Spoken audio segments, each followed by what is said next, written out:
Hey Rick, Hey Megan, how you doing?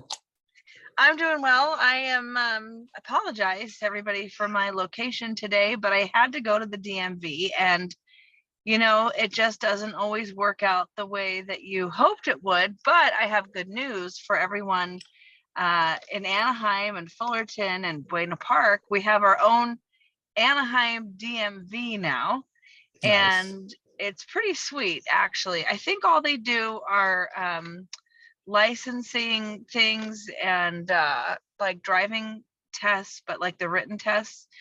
I don't think they do much more. So it's very nichey, but it's huge in there.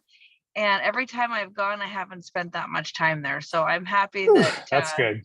I know. So if you have Yeah. a teenager that needs to take the written test, or Tim and I were here because, as you know, we're getting our Class A licenses because we're retiring from real estate and construction and we're going to hit the road. I'm just kidding. You have to have a Class A license now with certain trailers, and we have one of those trailers. So Yeah, at we least we'll do. have something to fall back on, right? There you go. Sounds like fun. All right. So we've got a hot topic today, and the topic is the top, what did we say? 5 reasons that someone gets Declined denied for for a their loan. loan. Yeah. Yeah. Yeah. What You know, are the I top actually, reasons that you you know, get I should, declined for a loan? I should write a book someday about my 40 plus years in this business and all the Oh things yeah, I've experienced, right? And this exactly. might be some of those things I might put in the book, really. It might be a Right. chapter just devoted to this, right? So I there's know. there's some common things. Look, we make every effort to qualify everybody. Our objective always is to get the loan approval. So we're not in the Right. business of saying, oh, you don't qualify. I hate that when that happens. I really do. But there's certain things that happen that we can't control. And look, we have to be, every lender they have pretty much the same guidelines with respect to income, credit, and money, right? And if you can't meet those guidelines, there's some exceptions, of course, but sometimes there's no exception. And when there's no exception, there's no path to loan approval. Mm, And that's what happens sometimes. I think the biggest ones I see are source of funds. mm, So with real estate loans, you have to, when I say source the funds, that means they must be verified in a bank account for at least 2 months. And mhm. so what happens is sometimes somebody will show a $30,000 deposit in the last month. Well, where'd that come from? Well, I had cash on hand. I had money saved up at the house in the safe. Whatever the reasons are, that $30,000 is a not allowable source of cash to close. And so, yes, that money's still in the bank, but they end up excluding that from the qualifying of the down payment source. I've had examples over the years. I've had buyers say, "I'll take a photo. I'll take a screenshot of all the money. I'll photo." No, you can't. Can't take a photo of shop. You can't photo the money. I had a deal like 35 years ago.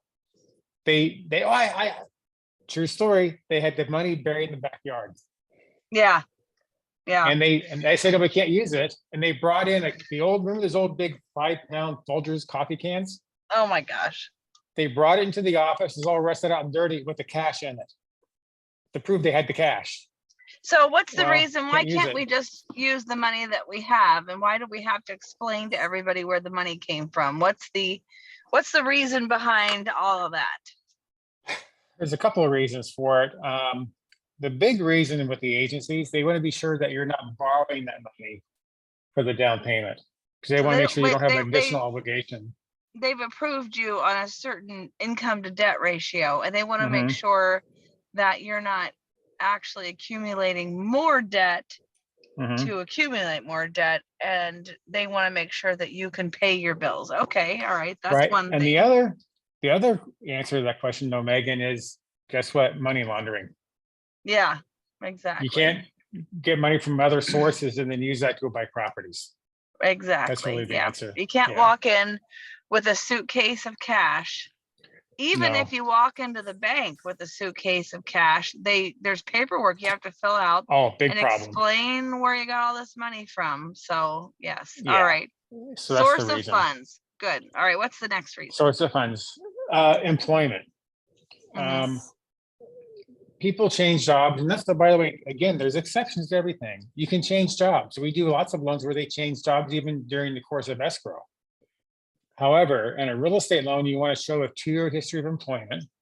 Now, the Mhm. exception to that, of course, if you were in school and got your college degree, now you're working, you just show that you went to school prior to that job, and that satisfies the requirement.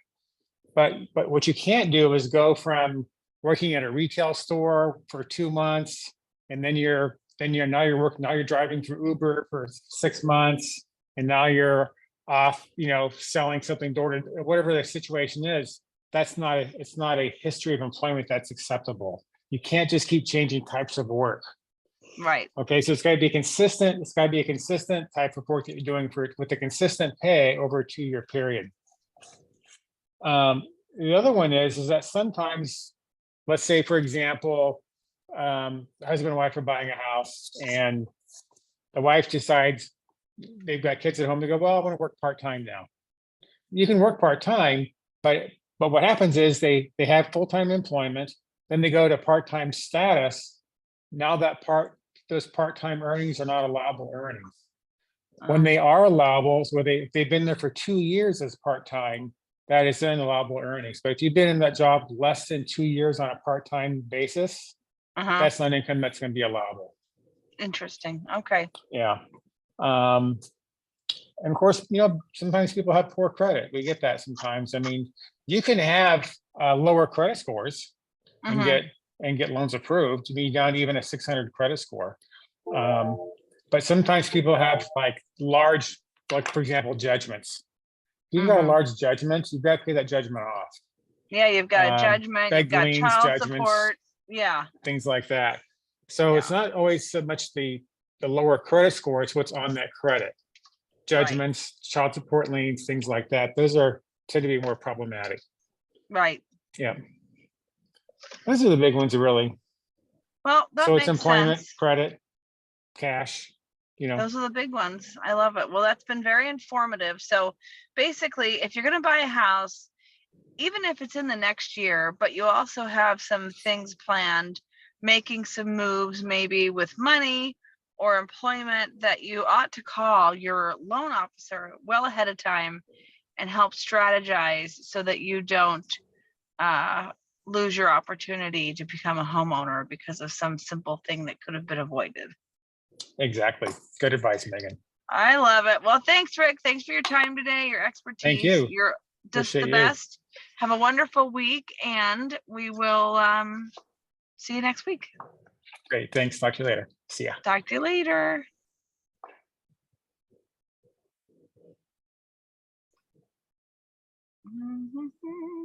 Let's see. Uh-oh.